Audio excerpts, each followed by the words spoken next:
Iran ने Israeli हुकूमत को धमकी दी है कि वो जल्द से जल्द इजराइल की राजधानी तल अवीव को खाली कर दे, क्योंकि यहां चौथे दिन भी मिसाइलों की बारिश होने वाली है। और गुजरने वाली रात तल अवीव में ऐसा ही कुछ देखने को मिला।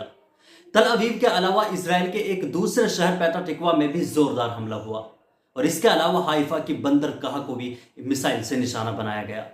इस वक्त इजराइल के कई शहरों के आम लोग जमीन पर नहीं हैं, बल्कि बंकरों में जाकर छुपे हुए हैं। यहां तक कि इजरायली फौजी भी जमीन के नीचे बंकरों में पनाह लेने पर मजबूर हैं।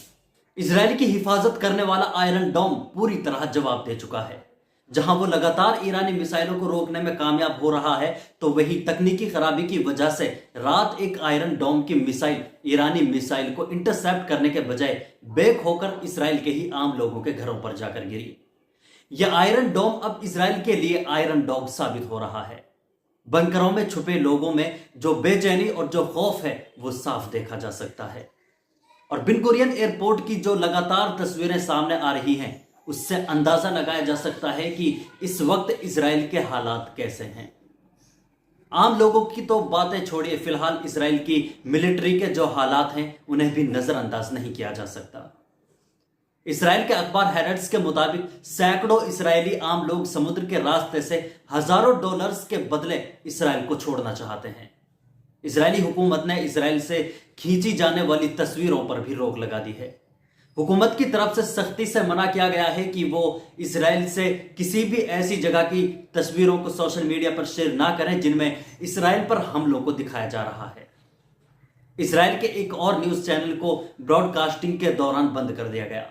ब्रॉडकास्टिंग के दौरान न्यूज रूम में एक अजीब सी आवाज आने लगी। לא יודעים מה לעשות. באמת, אין לי טיפת אמפתיה לדבר הזה. נסעתם בזמן מלחמה כלשהי?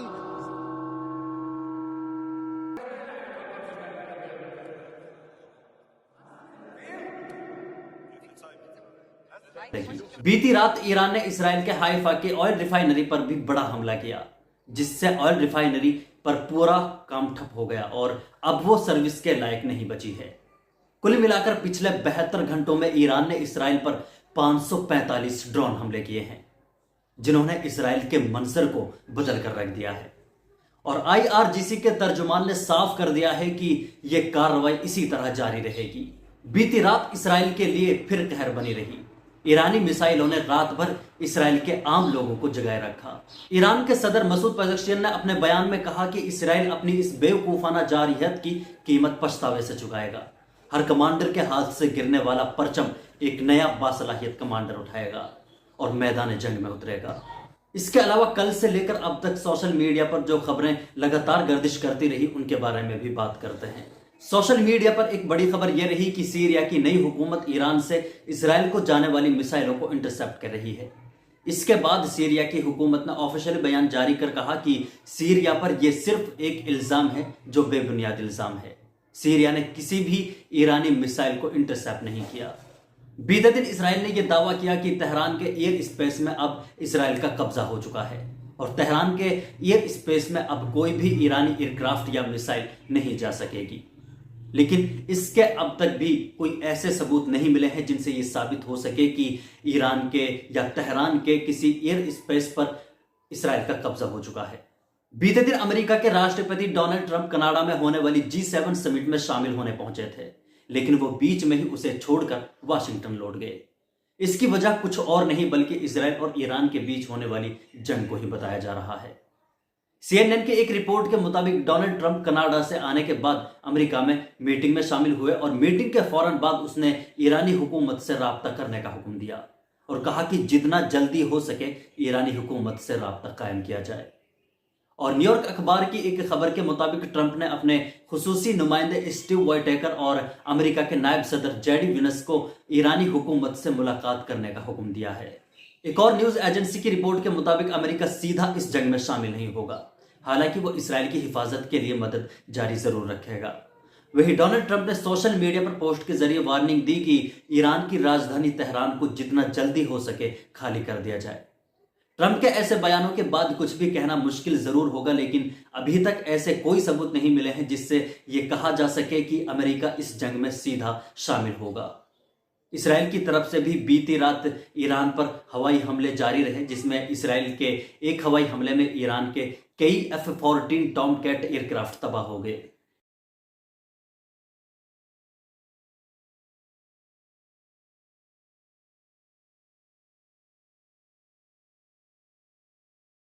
लेकिन ईरान के लिए एक और बीती रात पॉजिटिव चीज यह रही कि ईरान के एयर डिफेंस सिस्टम ने इसराइल के ज्यादातर मिसाइलों को इंटरसेप्ट कर लिया और ईरान का एयर डिफेंस सिस्टम इन्हें रोकने में कामयाब रहा। हालांकि ईरान के वक्त के मुताबिक सुबह सुबह एक और तेहरान में इसराइली ड्रोन से हमला हुआ, जिसमें कई आम लोग मारे गए, जिनमें एक छोटी बच्ची भी शामिल है। नेतन्याहू ने बीती रात एक और फिर बड़ा बयान दिया, जिसमें नेतन्याहू ने कहा कि ईरान के सुप्रीम लीडर आयतुल्लाह खामनेई को मारने से ये जंग बढ़ेगी नहीं बल्कि खत्म होगी। इसके बाद ईरान ने एक के बाद एक ताबड़तोड़ हवाई हमले किए, जिससे इसराइल को भारी नुकसान हुआ। बहरहाल बीती रात इसराइल के लिए एक बार फिर तबाहकुन साबित हुई और ये जंग इसके बाद कहां तक जाएगी और कहां तक चलेगी ये कहना बहुत मुश्किल है। बहरहाल ये थी बीती रात और इसराइल और ईरान के बीच की चौथे रात की जंग की कहानी। दिन भर की खबरों को लेकर आपके साथ हम एक बार फिर हाजिर होंगे और आखिर में आपसे छोटी सी गुजारिश है कि वीडियो को लाइक कर दें, दूसरे लोगों तक शेयर जरूर कर दें ताकि इससे हमारी हौसला अफजाई हो सके। यहाँ तक हमारे साथ बने रहने के लिए आपका बहुत बहुत शुक्रिया। अल्लाह हाफिज।